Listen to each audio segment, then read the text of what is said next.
తన ధ్యానానికి భంగం కలిగినందుకు కోతి రూపంలో ఉన్న ముని నిజ రూపంలో వచ్చి కోపంతో అంజనాను ఆమెను ఎవరైతే ప్రేమలో పడిన పెళ్ళైన వారు కోతిగా మారుతారని శాపం ఇచ్చట. అప్పుడు అంజనాదేవి మునిని వేడుకుందిట. అయితే అంజనాదేవి తాను చేసిన తప్పు తెలుసుకొని తనను క్షమించమని వేడుకుందిట.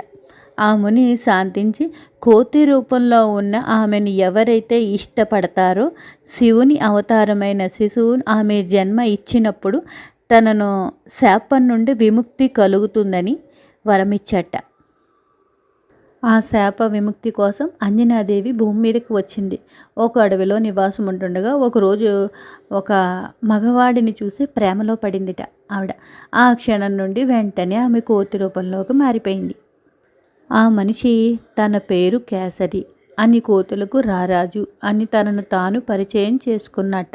కోతి ముఖం కలిగి ఉన్న అతన్ని చూసి ఆమె ఆశ్చర్యపోయింది. అయితే తనను పెళ్లి చేసుకోవాలనుకుంది. అతనిని శక్తులను చూసి ఆశ్చర్యపోయిన ఆమె తనను పెళ్లి చేసుకోవాలని వేడుకుందిట. ఆమె వినయతితో కేసరి అంజనాను అడవిలోనే వివాహం చేసుకున్నాడు ఆయన. అనంతరం అంజనాదేవికి శిశువుకి పూజలు చేసి తపస్సు చేసిందిట. ఇందుకు సంతోషించిన పరమశివుడు ఆమె పరమశివుడికి కోరికలు తీర్చమని చెప్పేసి శివుడిని ప్రాధేయపడింది.